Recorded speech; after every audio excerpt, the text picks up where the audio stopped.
Hi, perhaps you recognize me. It's your favorite president. We will decide who comes to this country and the circumstances in which they come. And if the yes vote is successful, we will be divided forever. What does confrontation mean? It means you fight for what you believe. We've got Trumpomania running this country, brother. Unless you're scripted, you're useless. I was saved by God to make America great again. We shall fight in the fields and in the streets. We shall fight in the hills. We shall never surrender.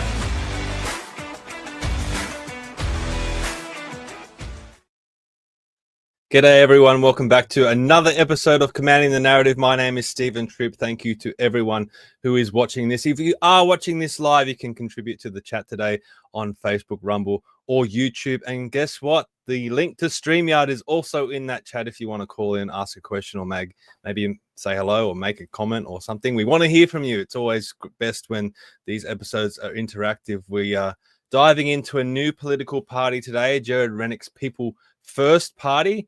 We've got some great candidates on today that we're going to learn a lot about. But before we get there, I want to let you know about how you can follow us and support us at everything that we're doing at Commanding the Narrative. It's by heading to commandingthenarrative.com. You'll find all our podcasts up there, all the articles that I might write, and also upcoming events. There's quite a few upcoming events. You'll get the upcoming podcast information here. But the first one is the Securing Our Energy Future Symposium. It's happening in Balgowlah on Wednesday, April 2nd at 7 p.m. We're going to have Jared Holland, who we've had on the podcast before. He was very, very impressive. He's from the Page Research Centre. Zoe Hilton from the Centre of Independent Studies. Hopefully I can have Zoe on for an interview this month. And also Paul Vallejo, who you should know from this podcast as well, former NASA engineer. So that's a good one to head to right smack bang in Zali Steggall's electorate of Warringah. So that will be a very important event. The next one, which is significant to one of our candidates today, it's in the seat of Ryan up in Brisbane. It's the Put the Greens Last rally. It's on Saturday, March 22nd at 10 a.m. I'm actually flying up to attend this rally, and I'll also be speaking, so I encourage everyone to head along. Now, Ryan's a Greens electorate, and we're pushing back against the Greens, so come along. You can get a free T-shirt. There's going to be music, flyers, free barbecue. It's going to be a big event, so if you're in Brisbane, please come along to that one. It's at Anzac Park in Toowong, so that's going to be a good one. And finally, the Australians for Better Government fundraiser. It's in May. So we've got a little bit of time before this one comes up, but this is a big day. We're hopefully going to be announcing some big speakers as well. So please head along. It's Sunday, May 25 at noon at the Warrawee Club.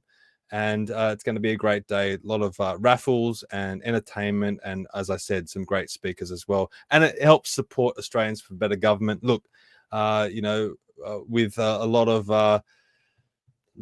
other groups out there, maybe on the other side of politics, they get multi-million-dollar funding from all these big characters around the world, these big organizations. And here on the other side, we rely on you. We rely on everyday people to support and fund us. So please keep that in mind. Please come along to the fundraiser. We want to really get behind this movement, Australians for Better Government, a grassroots people's movement to really reform our system of government here in Australia and just make things better, make things work better. We can't rely on politicians anymore because they're just not going to, they like the system as it is. They're not going to change it. But as you're checking out Commanding the Narrative, please hit the sign up button in the top right hand corner, and also if you can hit the donate button. Helps to pay for the stream, helps to pay for the website, and most importantly, gives me a very warm and fuzzy feeling inside, which is very, very important. Also, head to, speaking of Australians for Better Government, head to that website. There's a lot of information and events always going up on the website. Sign up to be a member. As I said, it's very important that we get people behind this movement. If we are going to change anything here in this country, then we need to start getting behind groups like Australians for Better Government and support them. And the more people we can attract, the stronger that we will be. And just lastly, I'll let you know about the Light newspaper. Now, this is the latest edition of the Light newspaper, a really fantastic edition, a lot of great authors. You've got people like Dr. William Bay, John Ruddick, Pauline Hanson's even got an article in here, believe it or not. My good friend Victor DL's got an article. Malcolm Roberts is in there, and even a little guy named Stephen Tripp has an article in this edition of the Light. So please check that one out. Head to thelightaustralia.com.au to sign up to be a distributor and get that information out there. We can't rely on social media a lot of the time to get this information out. So the Light newspaper is a great way of doing that. So that's all of that. On today's episode, as I said, People First. It's a new party with a whole bunch of new candidates. And I didn't know too much about this party before I did this podcast, but I've been impressed so far. I've been looking at the policies. I'm actually thinking to myself, why didn't I put my hand up to be a candidate? But we're going to speak to two candidates, both up in Brisbane. First, Nicole De Lapp in the seat of Ryan, which I mentioned before. She's a business owner, and she's also studying law. And also Kathryn Chadwick, who has been a nurse. She's also been a solicitor, and she's done a lot around veterans affairs. So this is going to be a great discussion. Let's bring them on right now. Kathryn and Nicole, welcome to Commanding the Narrative. Hello, thank you for having me. Hi, thanks for having me. Thanks for coming on, guys. So before I hear about both of you, you're both up in Queensland. The big talk right now is this cyclone that's bearing down upon Brisbane. Kathryn, I might start with you. You've lived through a cyclone before. How are you feeling, and how's the community holding up? Yeah, I'm feeling okay. My husband and I and our sons are pretty calm, and we're ready to go. And as you said, I've lived through a cyclone before, so I have some idea of what to expect. It seems to be toying with us somewhat. And as I was saying to you before, we've gone through most of our cyclone prep provisions because we all thought it was going to be hitting this morning. So myself and many others in the community have been out and about this morning trying to sort of get the basics to accommodate the new estimated time that it's going to cross over. So it's been a little bit disappointing to see a lot of shops and major supermarkets in the area and service stations closed. We drove around for quite some time to try and get some gas bottles, and there was a Shell service station actually, and in my electorate, and the last time they had a delivery of gas bottles was on Monday. So I'd have to give the state government a negative for that. Yeah. But otherwise, we will be fine here. So, yeah. Now, Nicole, you're in the neighbouring electorate. You're closer to the coast. You're going to be hit with this before Kathryn. Me? Well, I'm in Indooroopilly, so Indooroopilly, Chapel Hill, Toowong. No, we're not near the coast, really. I mean, maybe a little bit. No, I was saying you're closer to the coast than what Kathryn is. Oh, yeah. But, still far enough from it, to be honest. So how are you feeling? Do you think it's going to be quite as bad as what they're saying? I hope it goes back out to sea. That might sound crazy, but I'm the whole media build up and everything. I understand it's a warning. They're telling people to evacuate maybe closer to the coast, but so far so good. And so you can only react once it happens and prepare for it. So I've prepared just clearing things, but I've never been in a cyclone before. So I think that's part of it.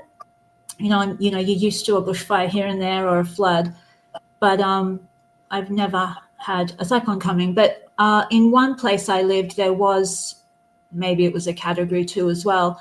It took sort of every third roof off, or, I think it was a stronger category than the one they're expecting, but it was really random who it hit. And some people had no damage and others had damage in the same street. So, yeah, I'm just curious to know, is it actually coming when, it's delaying the time? I just wonder, and I just hope that it might go back out to sea. So I'm not in a flood zone, so I'm a bit lucky. Hopefully it's not as bad as what they're saying. Yeah, hopefully it's category 1. Yeah, even if it is just heavy rain, there's also the risk of flooding in Brisbane. It's flooded before, so let's just pray for the best and hope for the best. Yeah, and hope for the best. That's no my one attitude. gets hurt or injured, or hopefully no one dies as well. So, all right. So for now, everything's okay up there. So what we'll do is we'll just start off by hearing about you guys. What motivated you guys to put your hand up? And also maybe what separates you from other candidates. So I might start with you first, Nicole. Yeah, sure. Well, my name's Nicole De Lapp, and I'm a candidate for Ryan. And the reason that I've stood up to get into politics is you could say I was triggered by the censorship of the last 5-10 years. And I found myself, it's sort of a self-censoring that people are doing. It's a psychological thing of not wanting to say what you believe in. You can't say certain things. And that took a few years. I was feeling a bit mute. And I was trying to build up. I was trying to understand it. And then COVID came, and I was trying to put politics in order, because for me, I'm a Christian. So a lot of spiritual undertones linked to politics for me. So it's a bit of a battle. It's an ideological battle. And it took me a while I always had a good impression of world politics. I could always understand a little bit here and there, but it took for me to start researching and getting more committed with understanding. And COVID was probably this strange event, which triggered not only me, but a lot of people to question more. I found my voice, and now, I really, number one at the top of the list is freedom of speech and encouraging people. So within my electorate, I get to do that personally with constituents, to hear their stories, hear their concerns, hear their ideas for solutions, and encourage them to have the confidence to speak up and to speak for what they believe in, because in my mind, I think that that's the silent majority that they often talk about. And so I'm really excited to go to nursing homes, even if it's children, because even though they don't vote, just everybody, and just it would be an honor to have them confide in me what they think the government should be doing. And then with your movement that you're starting for better government, that's exactly what we need. And the more I uncover, the more I realize it's always, even though some truth might be shocking, like what they're uncovering in America with USAID, for example, that filtrates down to every local area. The national problem is kind of your local electorate problem. It's a nationwide problem. So, empowering people to speak up is sort of step one, because if you can't discuss the issues, the more important issues like child protection or drug addiction or homelessness, if you're not allowed to even talk about them, you can never really get to the bottom and solve them. So that's my overarching reason. Yeah, it's interesting. You brought up Australians for Better Government. When I was reading through the policies of People's First, actually a lot of your policies align with our views as well. And I think they're just everyday people, common sense. I do too. Yeah, feel like you could go and select, you could blindfold yourself and go and select any citizen off the street, and they would do in probably 1 month better in government than the major parties we have, because they don't, because of all the reasons of corruption. Yeah. Okay, Kathryn, same question to you. What motivated you, and I guess what separates you from all the other candidates in Blair? Thank you for that. So hi everyone, again I'm Kathryn Chadwick, running for the Blair electorate in the upcoming federal election. Look, I suppose I've always had an interest in politics for most of my life. I have to admit I haven't been an avid follower of politics like some others may have been, but obviously I have followed it to the necessary extent. I have a memory of when Kevin Rudd, the John Howard Kevin Rudd election occurred, and feeling quite despondent at that result. That is when John Howard lost out to Kevin Rudd. I was quite concerned about the future and the direction that this country was going to take. And I have to. You're rightfully so, because it's been downhill ever since. Yeah, well, that was my thought. It's there really hasn't been too much positivity in this country since that election, and I suppose my main reason for coming into politics was the work that I did as a solicitor with the Defence and Veterans Legal Service, which was for anyone who doesn't know what that was, it wasn't permanent. It was a temporary legal service that was set up to run alongside the Royal Commission of Defence and Veterans Suicide that concluded at the end of last year. And the purpose for that legal service was to facilitate as many ADF personnel, veterans and their families to share their lived experiences about issues concerning suicide, or people that they knew who had suicided or who had contemplated it, but also people who had negative mental health experiences as a result of their service and post-service. And as Nicole briefly spoke about, one of the other People First candidates for Fadden, which is down on the Gold Coast, John Armfield. John was one of my clients who I represented, and John gave evidence almost a year ago in the last sittings of the Royal Commission hearings in Sydney. John was one of the most experienced and highly trained Navy clearance divers in this country, and went through an absolutely horrendous ordeal with the loss of his brother, who was also serving, to suicide. And then in his quest to find answers about his brother's death and how it came about, it just really unraveled into a very dark and terrible and non-supportive environment for him within the ADF, and ultimately saw his medical discharge.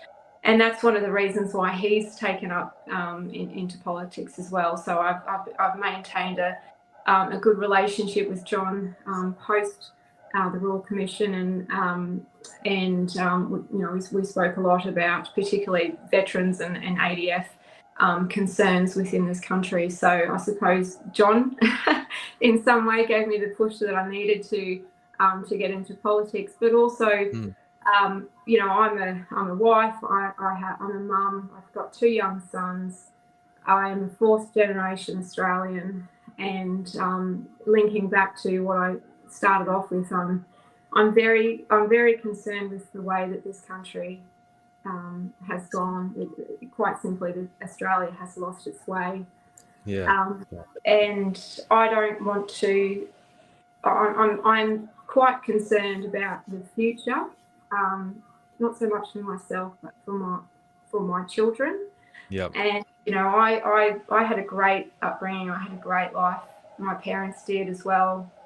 My grandparents, my great-grandparents, albeit with their own generational issues. But for the most part, they had a fantastic country that they put their blood, sweat and tears into building. And it seems to me that the people who have stood in government for some time now, not just the current government, have really squandered that, and have taken it for granted, and it's been to the detriment of this country and the nucleus of this country, and to the very people who call this country home. Yeah, look, I want to. You're raising some really good points, and what I found in your profile was that 3 of your grandparents served in World War II, and your father served in Vietnam. So they've sacrificed for this country to give you a future, and now you're sacrificing running as a candidate to provide for the future of your kids as well. But going back to that Royal Commission, I was going to ask you about this, so we might as well cover it now. Do you think, it's one thing to hold a Royal Commission and bring up a lot of these issues, but do you think that the government on both sides of politics is doing enough for our veterans? No, I don't.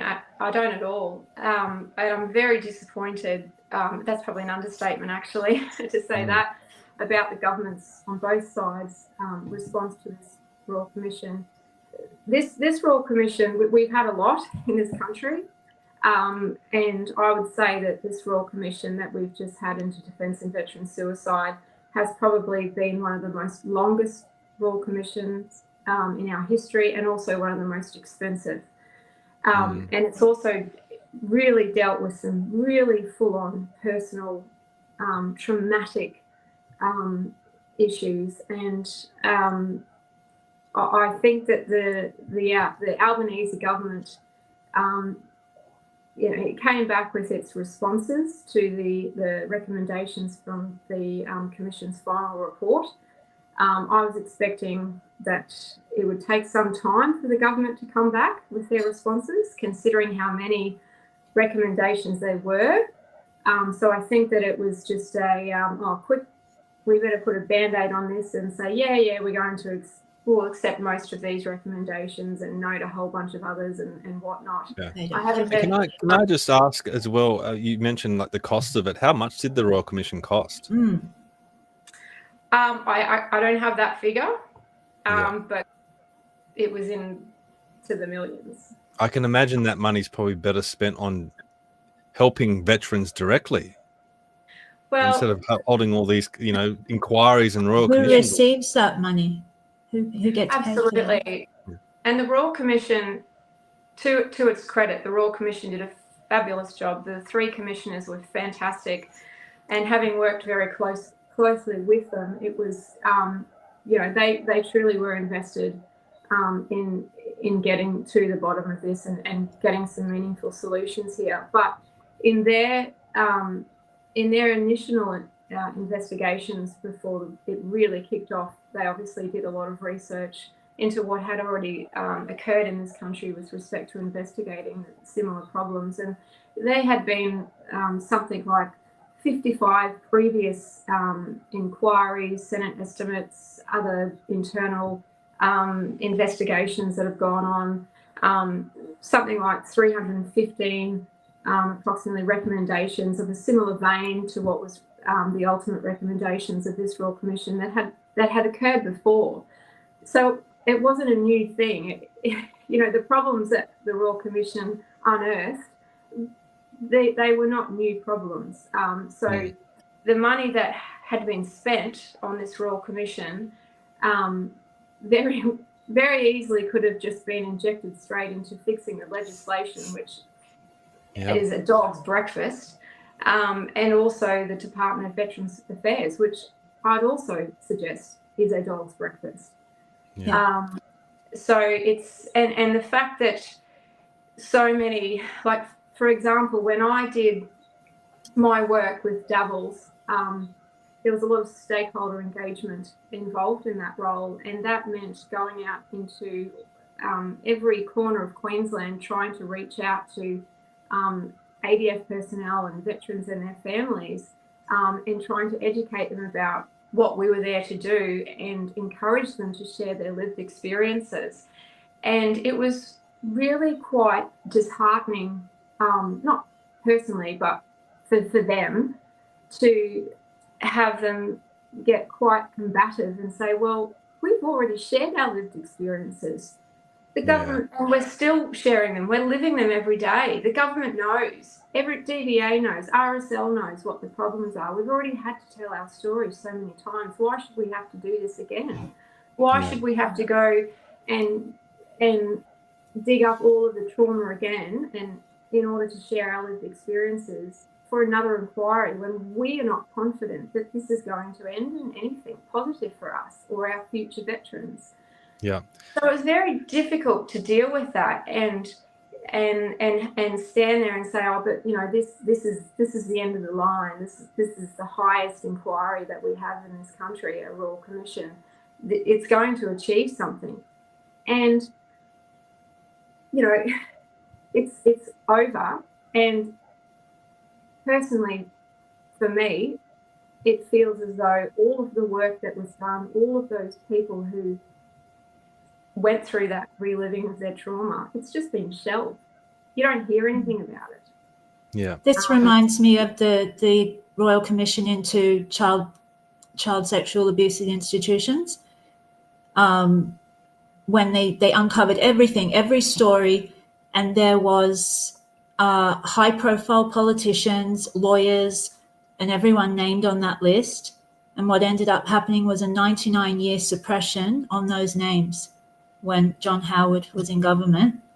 And to this day, we don't know. Well, the list of people, there are lists going around, but all of that information has been suppressed, and there's been petitions to open it up.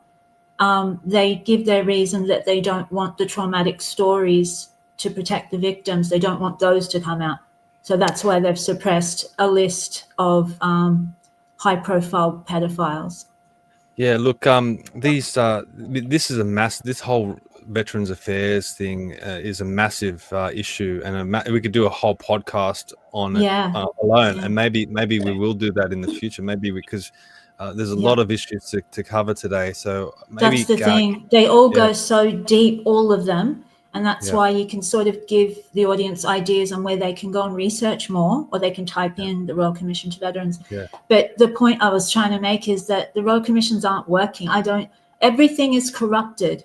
Everything has been corrupted. And there's good people in all institutions, but there's also bad people in all institutions. They don't Nicole, care. I want to bring up your profile that you've got on the People First website. And it says here that you're studying law. And firstly, it says that you're a relentless force for truth, justice, and freedom, and that's a big reason. Yes, it's very bold. And that's a big reason why you're studying law. But you're doing it because you want to see a withdrawal from international agreements. Yeah, I'm only just natural resources. Yeah, I'm only just a student, so I kind of try to go deeper. When you only do one subject in law, you can try to go deeper outside of it, but you don't have a lot of time. But I still try.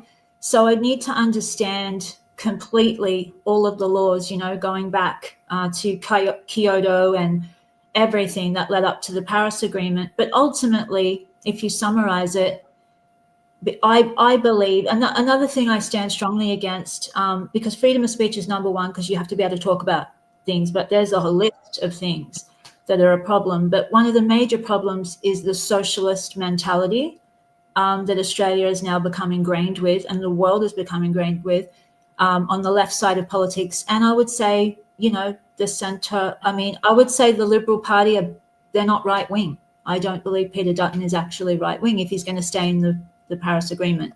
So but do you think a big problem is these international bodies? One of the policies that we have, Australians for Better Government, is that we would require a public plebiscite to take place before Australia is to join an international treaty or an international group, because Australians never get the say. Have we ever had the say on whether we should be in the United Nations or the WHO or the World Economic Forum or all these other groups? That's a great idea. So and the United Nations, it might be all right to stay in that particular one just so you can have a say. But to me, that's a completely corrupted organization.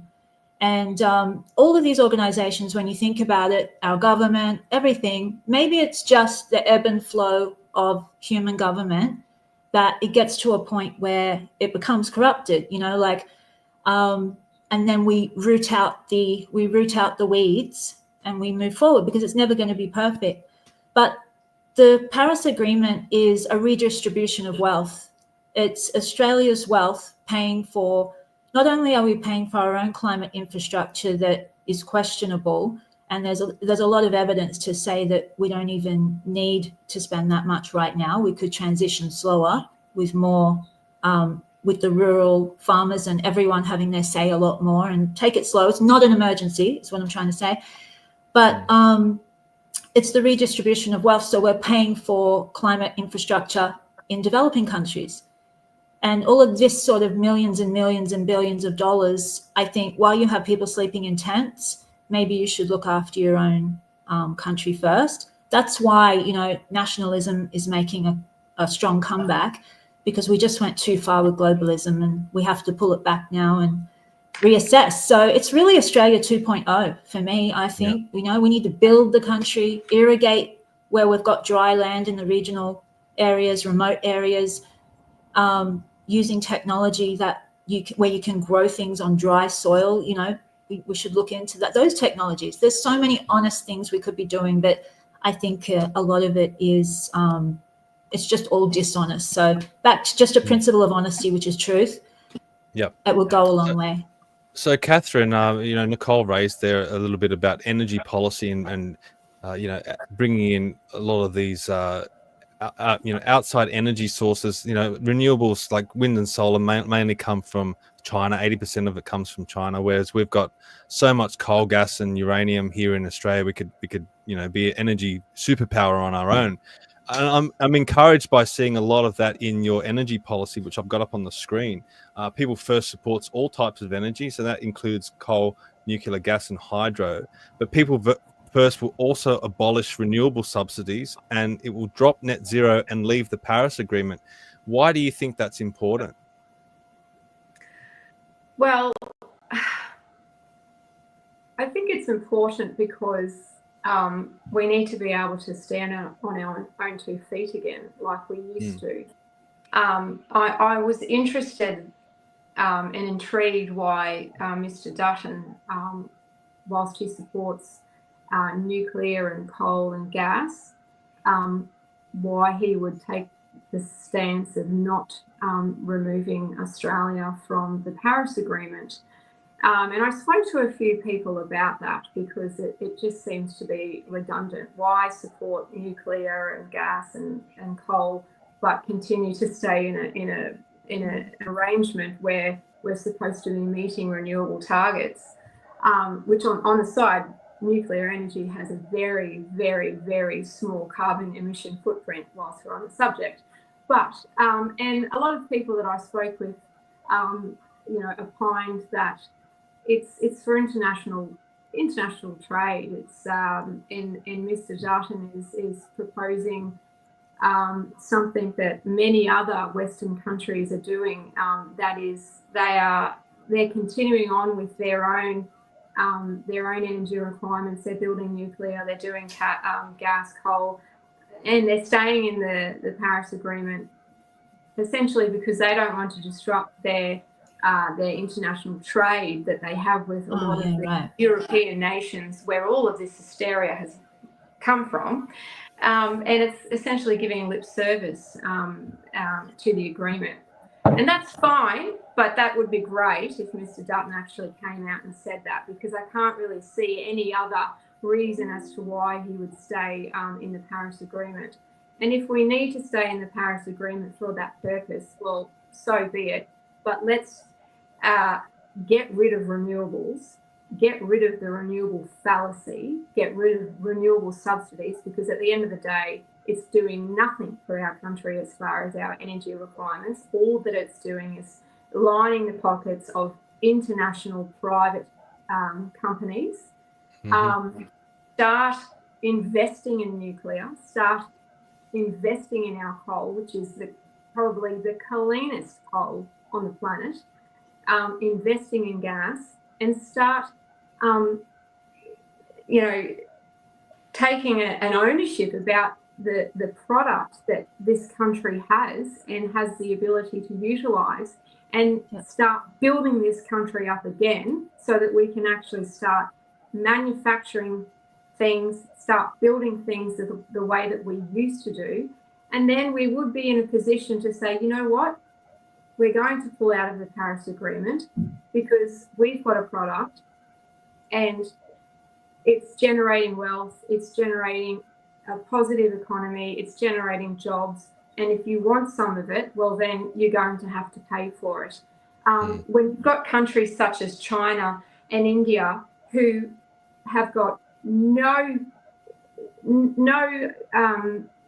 aspirations or concerns about climate change or being in the Paris Agreement, and they alone, the two of them, are the biggest emitters of carbon and environmental waste on this planet. And I sometimes think about us and other Western countries who are trying to achieve something that's just a you know, as I said, a fallacy. That I don't know if you've ever seen that. I don't know where it is. It's in some museum. Not in this country, but elsewhere. But it's a mechanical arm, and it's losing all of its hydraulic fluid.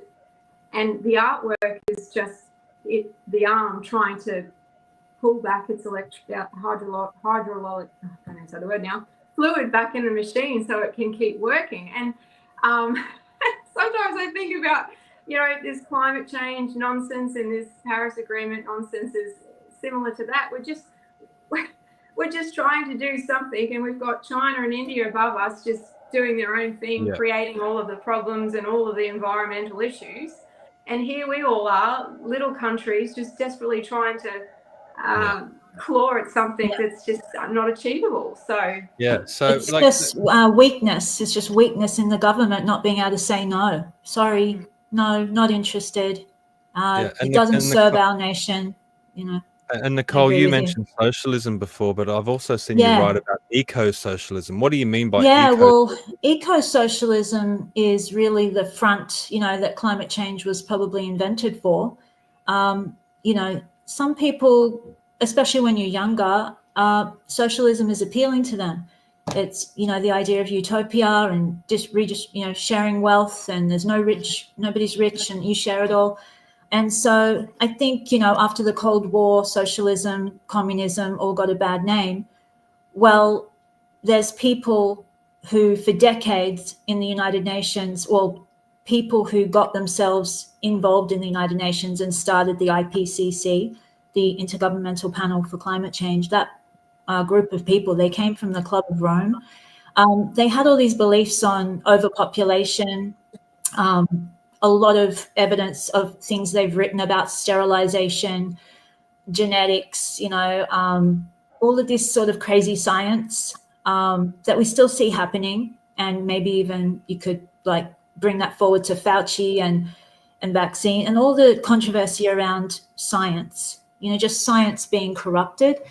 So this was and not only the you know, but also Antonio Guterres, for example, he was the Socialist Party leader of Portugal.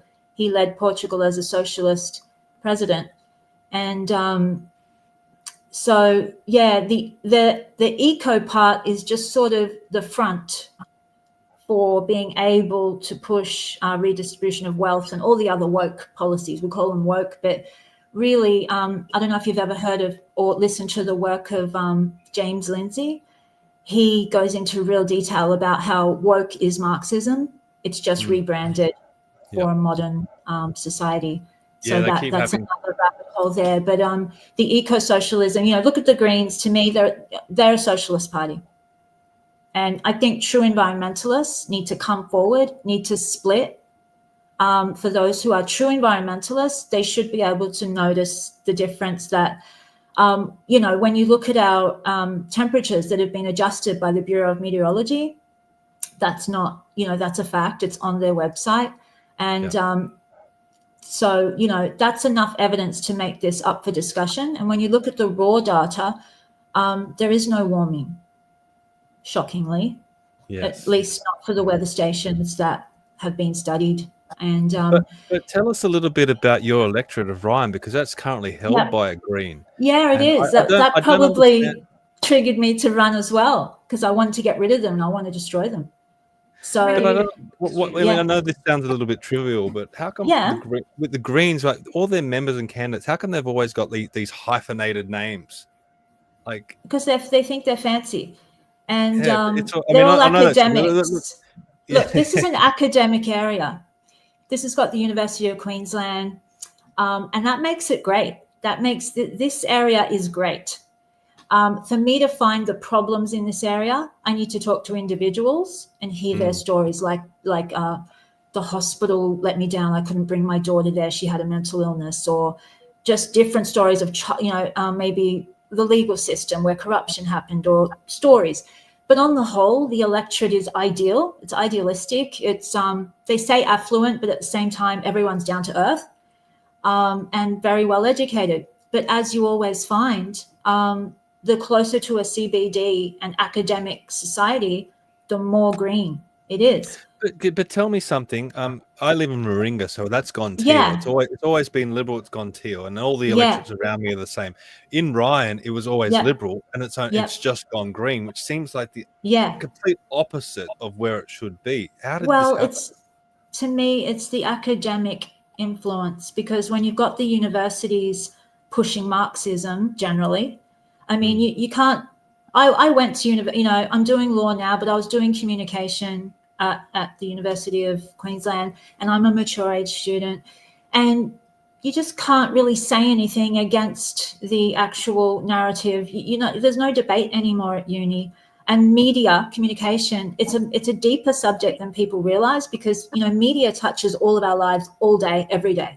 So we're saturated in it. So all of the messaging and the narratives, they're very powerful. And a lot of people, I think that it peaked when Albanese got elected, which was due to the Greens, wasn't it? If it wasn't for the Greens, he wouldn't have been elected because of the preferential votes of the Greens. So that's why my goal was to attack the Greens from the beginning.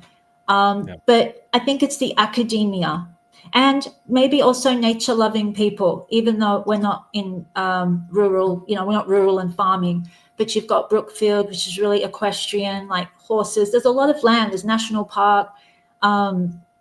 Everyone, they're environmentally minded, which is a good thing. And I think all of that, and the propaganda of climate, it's very hard not to believe it. It's an extremely successful campaign of deception. And that's what I'm wanting to speak about. That's my one area of contention with the public, that you'll get some people totally agreeing and others won't. And everything else I believe in is really not contentious. It's the common problems of everyone. But I think academia, like I had a girl studying a master's in environment, and she said, CO2 is a pollutant. So, CO2 is not a pollutant. I know that, and I'm not scientifically minded.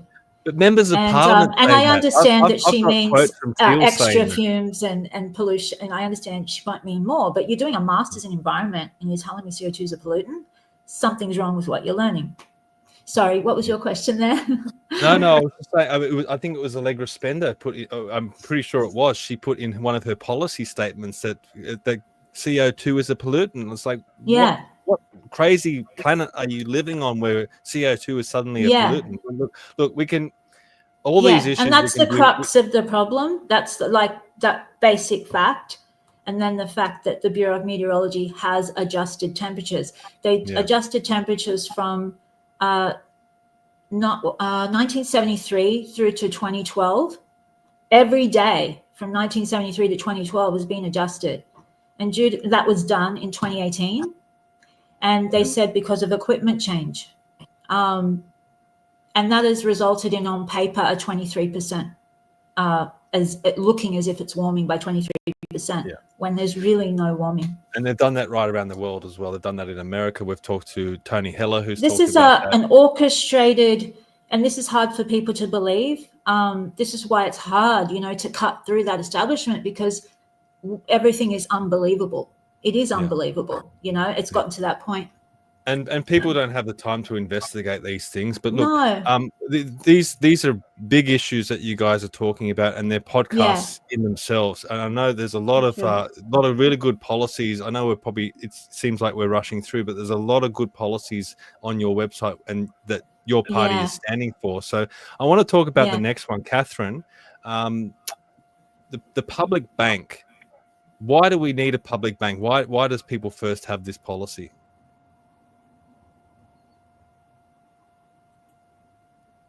I'll let you answer that, Nicole. Oh, well, I actually, I don't understand that policy because Gerard Rennick, Senator Rennick, for anyone who doesn't know, look him up. You've got senatorrennick.com for his parliamentary speeches, where in detail you'll see him grill bureaucracy and government and get no answers because we have the Dodge here instead of the Doge. But he's an economic expert. He has a degree in finance, a master's in a degree in commerce, what's on the a website. master's in finance, yeah. and a master's in financial administration. Yeah. So there are some policies where he wants everything to be Australian owned, but it's not the same as a socialist way of doing it. So personally, and maybe the same as Kat, we need Gerard to, he's explaining that on his social media, but it's hard for people to understand. And I also need to learn more about the public infrastructure. It's Australian owned, it profits, and then you reinvest that money back into the country. Well, look, let's just read what it says on the website. So it says the People First Party are calling on the reinstatement of a public bank, similar to the old Commonwealth Bank, which used to be owned by the government for the people.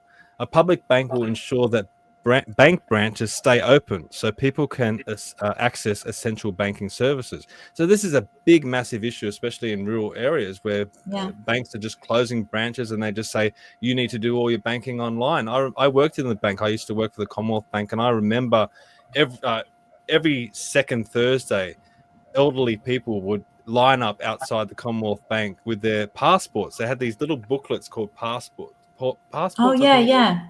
And they did, something like that. Yeah, and they didn't have, they wouldn't use cards, they wouldn't use online banking. They just wanted to come into a branch, withdraw their money, and do it the way that they've done it all throughout their lives. And maybe we should go back to a public bank where the government provides a bank like it did back in the day with the Commonwealth Bank, where those services are available, because in some rural communities they have to rely on the post office to do their banking. There's no branches anywhere near them. And then there was even talk of them closing that part of the post office, or closing post offices. It's becoming really also impersonal, especially for the elderly that definitely can't use digital. But there's a lot of policies, like, I'm just, to be honest, because I'm just being genuine, that Gerard is an economic expert. And honestly, I would say he is the most competent economic expert in that parliament. And when he was in the Liberal Party, he tried to talk to the cabinet, about economic reform, and that cabinet wasn't interested. So Liberal are not going to affect any change on the economy. I can bet money on it. They're just going to keep the status quo. But I'm really interested to learn more about and also our publicly owned infrastructure, where he's got 7, there's like dams, and he's got a really good plan for the economy. But if you go to his speeches, gerardrennick.com or gerardrennick.au for the parliamentary speeches as a senator, and then the People First Party is separate, and that's just new. So there's 2 sites, but a lot of information on his website. I love watching the parliamentary speeches to learn more about the economic policies. I still have to learn more about them. Yeah. Now, go on, Kathryn. Yep.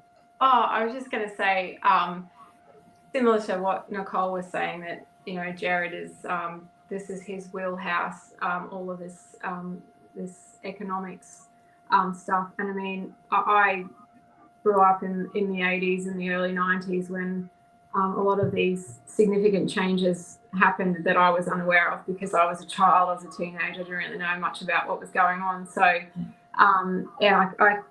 there's certainly, listening to what Jared has said in a lot of his policies and reading about them, and it's been quite an eye-opener and learning experience for myself. But I think that particular policy, is in a similar vein to most of his policies, in that, trying to keep the money in this country and trying to rebuild what we once had, and trying to prevent as much money as possible going offshore, which then has an impact on how it comes back into this country, and therefore regulate, has a real and present influence on our economy. So I think that policy, as I said, with many of these other policies, are about trying to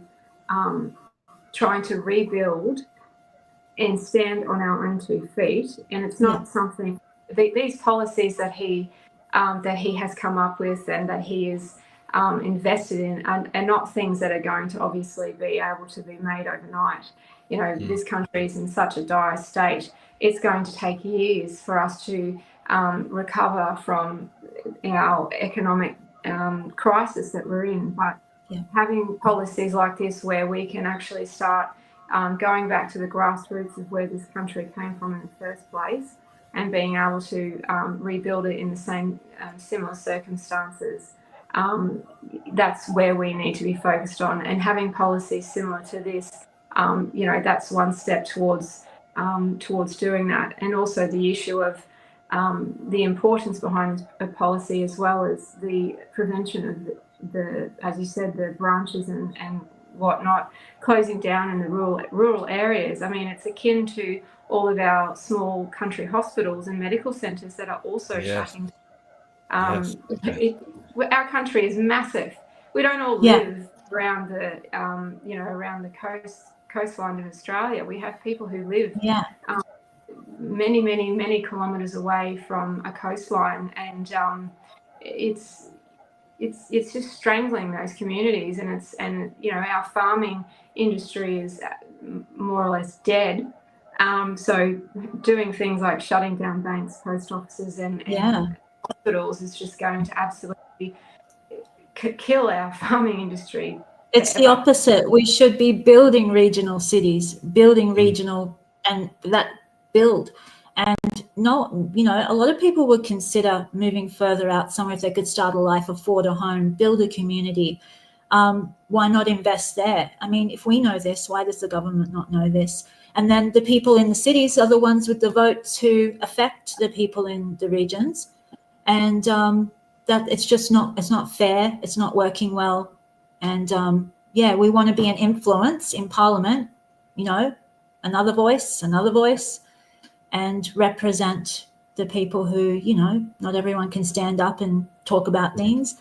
But it's all good intentions, and it's all, with Gerard, it's all economically evidenced. You know, every idea, he can back that up because he's an expert in that area. That's another reason I joined, because it's a weakness for me. I know socialism is destructive to an economy. I know the basics of an economy, but he has the education to be able to implement sort of innovative things, even though that it's really all about keeping the money in Australia. Because, you know, we all know that we're a middle power, and everything going wrong is kind of our own, we're shooting ourselves in the foot in a way, because we've got everything we need. So there's no excuse for failing. But if we were a country that was smaller, we didn't have natural resources, and we were a poorer country, that would be fine. That's not the end of the world to be poor. But when you bring it on yourself through incompetence or corruption, that's why I think we're all standing up. That's why, you know, it's the lies. That's what really gets people. Yeah, definitely. And look, this is going to be a cost of living election, because cost of living is a massive issue for people. And look, taxation is a big part of that. I'm encouraged by your taxation policy. He has a master's in taxation as well. Yeah. So it says People's First is their new tax policy is designed to empower Australian workers, increase business productivity, ensure fairness, and will stem the leakage of profits offshore, which is exactly what Nicole was just talking about. But Kathryn, tell us about the state of the economy here in Australia. Like, families are really struggling, whether it be from high taxation or high interest rates or just high inflation. Are you seeing that around your electorate of Blair? Oh yeah, look, absolutely. One of the biggest areas, most predominant areas in the Blair electorate is Ipswich and the immediate surrounds of Ipswich. I mean, I suppose like most other, it's not too different to most other high density areas around Australia. the amounts of people who are living on the streets in tents are growing by the month. I don't think we have an economy. The fact that someone, the reality is, if I wasn't married, I'm 42 years old, I've got 2 degrees, and if I wasn't married, I wouldn't be able to own my own home. So how have we come from people who have returned from a war and yes, worked hard and for a few years and were able to buy their home, modest albeit, but it's still their home. But people who do the same now can't do that. And I think that I think that, as you said, that this election will be about the cost of living. But I mean, I'm getting annoyed to some point about hearing those 3 words, because the cost of living in Australia is definitely an issue, but it's a multifaceted issue. And it doesn't just come down to just looking at economic, well, it does, but it's an issue that really needs to be unpacked quite meticulously. And I will be the first to say that one of the biggest issues, there's 2 big issues currently right now that we need to address in order to start in thinking about fixing our the state of our economy, and that's stopping the whole renewable thing, get rid of that, just crippling this country, and also immigration. Immigration there needs to be a moratorium on immigration. It needs to be stopped. There needs to be a period of time where this country stops people immigrating into it, because there are too many people coming into this country. We don't have the houses to house them. We don't have the energy to support them. We don't have the jobs to support them. It's unsustainable. I certainly am a proponent for what immigration has done for this country. I mean, we're all immigrants at the end of the day. It's just that we're at the point now where it's not something that can be sustained at this stage. It doesn't mean that it's not something that can be looked at in the future, but right now, as I said, a moratorium needs to be made with respect to immigration. So I think that if we start really investing politics and time into addressing those 2 issues, then we can actually start deconstructing the rest of the issues that are impacting the cost of living.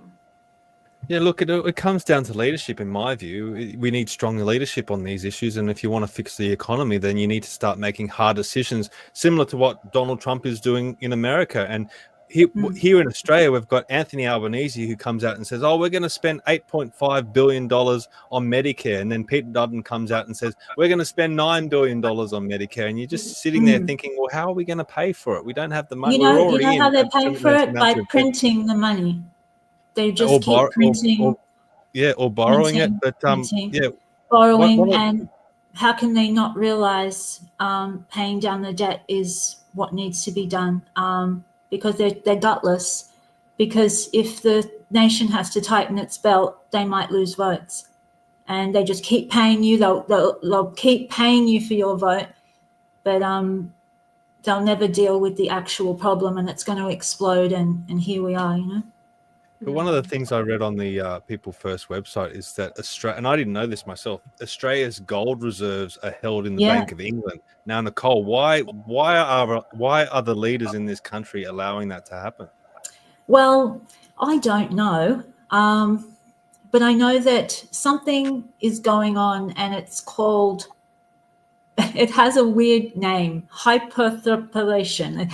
Basically, it means that the central banks, or say the gold we have at the Bank of England, it will be lent out to somebody, some corporation, some person, I don't know. And so they won't actually send the gold physically, it'll be on paper. But then there's the possibility that the person who you lend the gold to, or on paper, then they go and get a loan backed by that gold, and then somebody else gets a loan backed by that gold, and there's that going on, and which is just like creating an even bigger debt problem that's not backed by actual value. You're talking about fractional reserve lending. Yeah, and then there's the point about which is happening with American gold as well, because remember Fort Knox is about to be investigated and the cameras are going into Fort Knox. The question is the gold there? Because the central banks around the world have been accumulating gold like crazy the last 5 years or more, and gold's still the standard of value, and so Gerard has been grilling the bureaucracy that's in charge of the gold and saying it's over in England. How do we know it's there? And he's not getting very many answers. They said, well, actually, he provided evidence to say it had been liquidated, and that even maybe not forged, but what would you call fraud gold has been replaced with the serial numbers repeated. So all of, and to think that that's happening in Fort Knox as well, that the Doge is uncovering it. Meanwhile, Australia has the Dodge. We dodged the question. So yeah, that's we need to change the Dodge into the Doge. But why do you even need a Doge? Shouldn't the government itself be the Doge? Aren't they the one to authorize efficient and legal spending? So, corruption. Yeah, but that's as much as I know about gold. The central banks are collecting it. And when you have financial crisis, gold is the only thing, in a sense, that you can still have if banks collapse, and it's still valuable, and it's supposed to back your currency. Yeah. So but it's being accumulated by central banks at the moment around the world. Now, we've covered a lot of issues today. Now, we're probably getting to the end, but I want to finish on this one, enshrining free speech in the Constitution, which is something, again, a similar policy that we have with Australians for Better Government. And Senator Ralph Babet talked about we actually proposed a bill into Parliament to call for a referendum on enshrining free speech in the Constitution, and senators didn't want to back it, and we sent emails to every single one of them. We only got 2 replies. Kathryn, I'm going to put this to you. Why is enshrining free speech in our Constitution so important? Why isn't it important? No, why is it important? It's a policy of people first to enshrine free speech. Why is your party taking that to the election? Well, free speech is one of the pillars of a democratic society. If we don't have free speech, then we don't have a parliament at the very least. We don't have the judicial system that we have. It's not just about what I can and can't say to someone in the street or on social media. It has a much broader impact than that. It has an impact on our democratic way of life and all of the politics and the legislature of this country. We need to be able to have free speech because we need to have, in a democratic society, you need to be able to have a government that facilitates healthy and constructive debate. And that's what free speech really is at the end of the day. You can certainly make laws which criminalise people who seek to misuse free speech. And we certainly already had that law. I don't see why the government needed to change one word from intent to advocate. The laws were already there. The police of the states were already there to enforce it. If we start, if we take away free speech from people who live in a democratic society, well, we're moving towards something very much like a communist society. Yep. And anyone who wants to understand what it's like to live in a communist society will pick up a history book and read about people who have been suppressed and not been able to speak freely in those countries and what's happened to them and what it's led to. It's absolutely something that is a requirement of our society. Yeah, I'm going to ask you this, Nicole. Is there any limits to free speech? Do you Do think I there's think any? there should be limits? Not really. I don't think so. Because I'll give you an example. The last 5 years, as Mark Zuckerberg has admitted, Facebook was completely politically censored, and it still is, and YouTube is, because the people who own, is it Larry Fink, his name, that owns Google? Because they're left-wing globalists, and they don't like people speaking because we have evidence-based solutions on the right wing, free markets, this and that, that actually work. So they have a reason to try and suppress you, because if people know what they're doing, they're not going to go for it, But while we were suppressed, and we had, for example, Black Lives Matter, so a whole racism thing coming up, and they're sort of accusing you, if you're white, you're racist, right?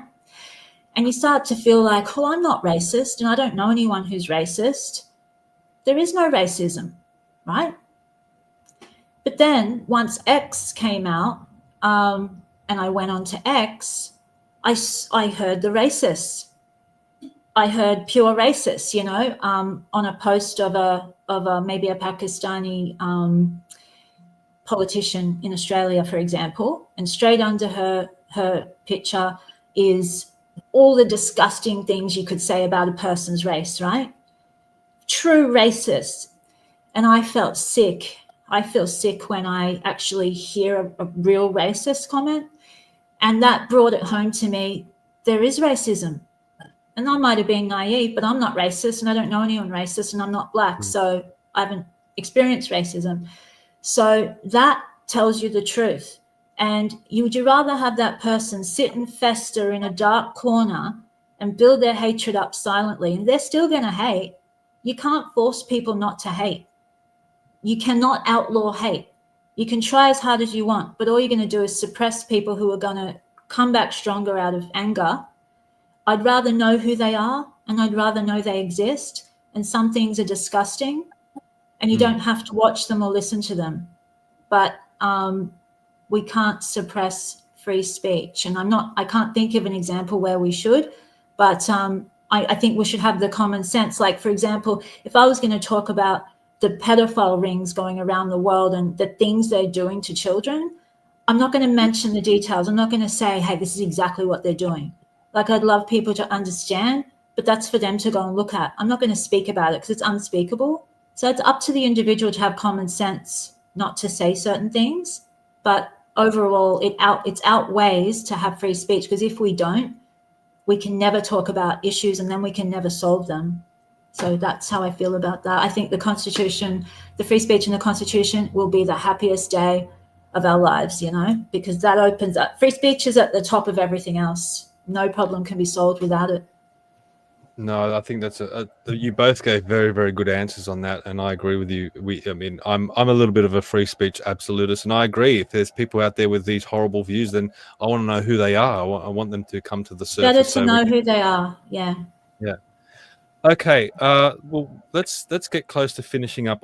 What I want to know from each of you, and let's start with Kathryn. What have you learnt from this process so far? Obviously being a candidate and running for an election is a life-altering process, and it's very rewarding. It's very challenging. You start to realize what the political process actually is. But I know you haven't been campaigning for a huge amount of time, but what have you learnt so far? I've learnt that there's a lot of keyboard warriors out there.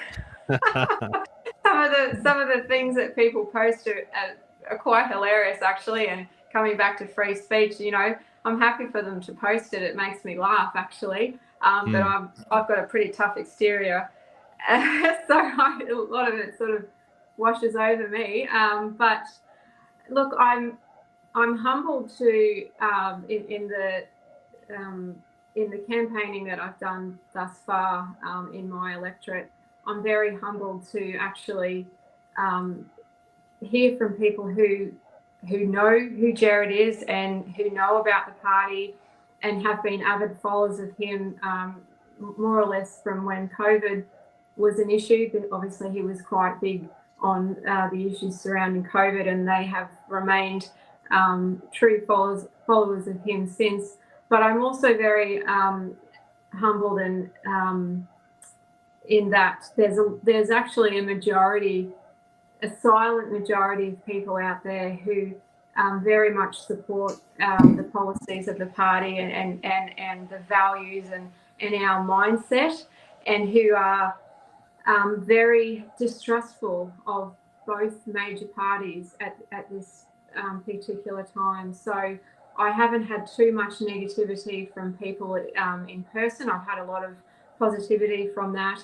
And in the few moments that I have every now and then where I think, oh, what am I doing? What am I doing this for? That sort of that gives me hope that they have hope, that there's people out there who are willing to put themselves before themselves and before they're hopeful that there's people out there who are more concerned about being the voice of people rather than governing them and telling them what to do. So so in that respect, they're probably the main things that I've learned, and I'm sure once the election is called, it's going to be a whole nother world. Yeah, hold on tight. So, what about you, Nicole? What have you learned so far? Oh, honestly, I'm learning so much every day. Every day is like, even the last few days, I mentioned to you when we chatted that Peter Dutton might not even win his seat. You know, he might not. And just when you start paying attention and you just learn so much. But the things I've learned are you have to have courage, and that the consequences of telling the truth can be, not that I've learnt this through experience yet, but I anticipate that. The attacks you can have, I'm not really worried about them. But I love talking to individuals. I love that politics is a platform, because you can't go up to people just as a stranger and say, oh, tell me your problems. But as a politician, you can say, how do you feel about how things are going? And then they can tell you their personal experience with a bureaucracy or with a hospital system or with the legal system. And you, if you get elected, or even if you don't, you can keep advocating. I'm keeping a database of what people tell me, because then they also have an idea to follow it up. Beautiful ideas for the electorate of Ryan. And on the biggest scale, I mean, I just love, the biggest thing for me, even in friendships, is when someone confides in me. Like, I feel honored when someone trusts me to confide. But as you become a politician, you can actually try to contribute to your country, and globally, putting it all together and helping people understand, because the media is really, the mainstream media is really not giving good evidence. It's not really providing both sides of the story. So letting people know, and just the whole thing, I just really love the experience. Well, we've got a question here from Elizabeth. You might be able to answer this, Nicole. Could you tell us why Peter Dutton might not win his seat, please? Well, yeah, there's a lady. I'm sorry, I should have looked up her name. Would you, maybe someone just look it up? Yeah. Anyway, she's an independent. So this is in the electorate of Dixon. I'm going to say Dutton Park, but no, that's another suburb here, Dixon. And actually, Gerard Rennick lives in Dixon. That's just by the way. But so there's this lady. She's an independent. She's not necessarily a teal, but she just seems like a down-to-earth person, and everybody's looking for another alternative to the major parties. I think generally the Greens and Labor will decline in this election, but Liberal is seeming somewhat strong, because Peter Dutton has the strongman attitude, and the Liberal Party has a good brand. People are going to vote for the brand, but they don't actually have what they say on paper. They don't really hold those values in their policies. So this is the lady here, Ellie Smith. Yeah, and I don't know if People First has a candidate there. I don't think we do. But it says that she's an environmental consultant. So she's just a climate 200. You never know. You never know. Maybe. Yeah. But we'll have to look into that one. I know there's a point lot of is- these community point is, independents though, going she around. might Yeah. win. Point is, she might win. Hmm. Because that is a marginal seat of 3%. Peter Dutton has scraped through to win it. And he's also in the Paris Agreement. What's the difference between him and Ellie? He's also up for net zero, while, by the way, he doesn't believe in it. At least she might believe in it. I'm not saying that I support renewables and climate and everything, but she might win. And then what will happen? He won't be the leader. He won't be the next prime minister. So it's something to watch. Yes, it's going to be interesting. Now, look, you've both done very, very well. I think this is your first podcast each. It is that is. correct? Thank you so much. Yes. So, congratulations. And I know I've been in that seat before, and you only get better. But you guys have started off very, very well. So you both got bright futures, and I hope that you stick at it, because a lot of candidates only pop up in one election and then they go bye-bye. But as long as you're passionate, you can stay with it, I think. And that's the thing with the established parties. They've lost their passion. They don't have a passion for the country or the people. Yes. But I just wanted to say, if anyone wants to volunteer for Ryan, it's Indooroopilly, Taringa, Toowong, Kenmore, Brookfield, The Gap. Just go to the peoplefirstparty.au and then look at the candidates, and you'll see Nicole De Lapp. And please volunteer, because that's the whole thing about getting involved in democracy, and it's a little taster for volunteers to be able to get involved in politics, and you might end up running in the next 3 years. So community involvement, is really important. Yeah, and the same thing goes for Kathryn as well. I mean, Yeah. volunteers are like gold, and if you're sitting there, as Kathryn said, keyboard warriors and people complaining about the government all the time and complaining about politicians, well, then you need to get active and you need to get behind good people and good candidates. So any time that you can spare, whether it be an hour or a whole week or whatever you can do, donations are incredibly important as well. Please get behind candidates like Kathryn and like Nicole, because we need to get more politically active in this country and back good people. But for both of you, now is the most important question. Ooh. And the most important part of this podcast is called Build Your Own Fantasy Government. Ooh. Now, I might start with you, Nicole. You're in charge of the next Parliament of Australia. And you Am I the Prime Minister? Whatever you choose. You can be whatever you want. But you need to pick 5 or 6 people. They can be living or dead. They don't necessarily have to be politicians. But 5 or 6 people to head up the next government of Australia. Who do you choose? Ooh, I'm gonna choose Gerard Rennick for sure. I'm gonna be his deputy. He can be the Prime Minister, because he's got the economics. He's really good. I would probably pick Jacinta Nampijinpa Price. Mm-hmm. I love her, and I think she has a true heart for Indigenous people, and that's another whole topic. So that's 2, and 3 more. Yep. Ooh. I wouldn't pick Trump. No, he's fine managing America. Well, there's some great world leaders like Malay, Bukele of El Salvador, but they need to keep managing their country. So I don't know. Well, maybe Alex Antic. There are some good liberals. I don't know with all of my candidates with my own party who I would choose. But as for sort of famous politicians, let me think. Give me one more second. Let me think. Senators, Malcolm Roberts. Yeah, Malcolm Roberts. So Gerard, Jacinta, Malcolm Roberts. Who else do I really like? I mean, I wouldn't choose any other world leaders. And maybe Alex Antic. Just an honest people, honest with integrity, that have a heart for the country and a heart for Australian people. So I'll pick Kat as well. And I'll pick John Armfield. But, honestly, that's what I think. I mean, you don't need to be a rocket scientist, although Elon Musk is a rocket scientist. He's in government. But, you just need people with a heart for the nation and honesty, because the solutions aren't that difficult.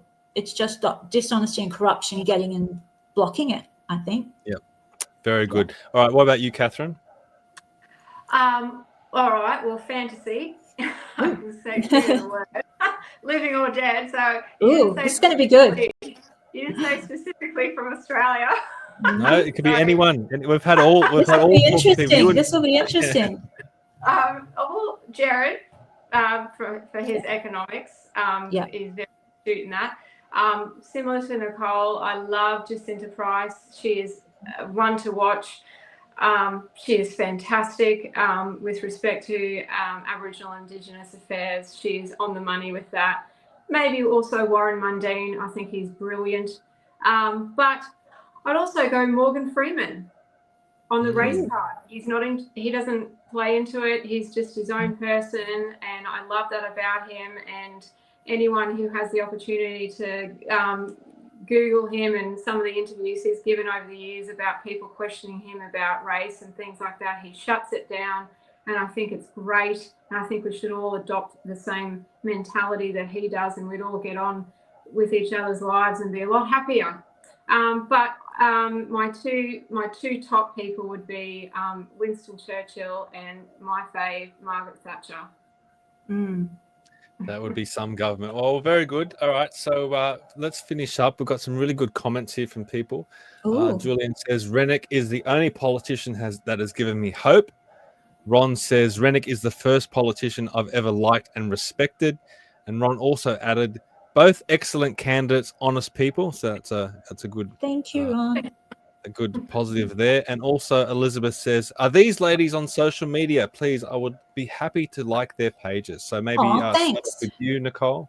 Yeah, it's De Lapp Official. So it's DELAPP for Peter, De Lapp Official. There so you're on Instagram. I haven't posted for a while. TikTok, De Lapp Official. X, De Lapp Official. I'm going to be posting flooding from tomorrow onwards with all the People First branding. I just had to get that sorted out. So there'll be lots coming. Very good. And do you have a website as well? We've got our People First website for the policies. So that's basically it for now. I did have my own website, but it's mainly the social media. That's the best thing to go to. But if they want to volunteer, go to the peoplefirstparty.au. Yep. Okay. And Kathryn, you've got your Instagram as well. Your? Yes.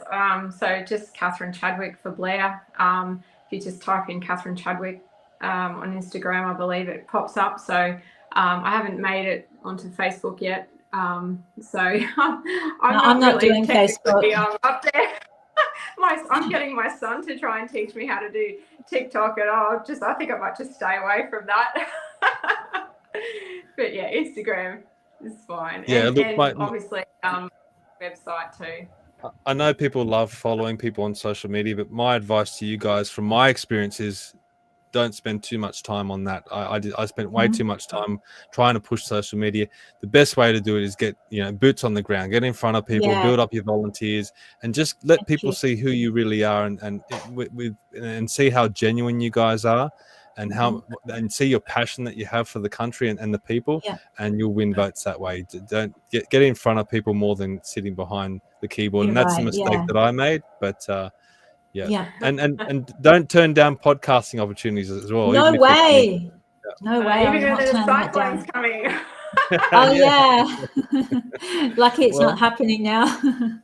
all the best with your upcoming campaigning. All the best with the Cyclone as well. Thank you. We're hoping that it's not as bad as what they're trying to make out for all our friends up in northern New South Wales and Queensland. And I hope you guys can come along to the rally as well. Yes, I'm going to the Toowong rally. This is great. And the other one in May, I'll follow that and be very happy to come and meet you and support that. Yeah, well, I'll be up in your neck of the woods. I'll be up in Ryan. So if anyone's interested, head to commandingthenarrative.com. As I said, hit the sign up button in the top right-hand corner, but also scroll down to the bottom of the page and we've got all these upcoming events coming up.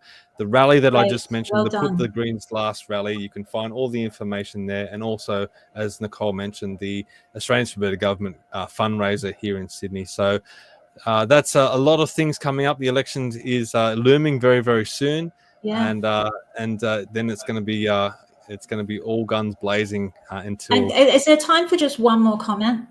Yes, of course. As we approach the election and how Albanese has done such a fantastic job for 3 years, what does he want to leave? With 6 weeks to an election, he wants to send Australia. He wants to get involved in the Ukraine war. I just want to leave on that note. I mean, he couldn't have done a worse job, but he's still not finished. He's still going to put Australia in harm's way and sort of spend more money that should be spent on people living in tents. So that's just an interesting point, I thought. The left never learns. They just keep powering through. So it's kind of good because that'll go further against him, I think.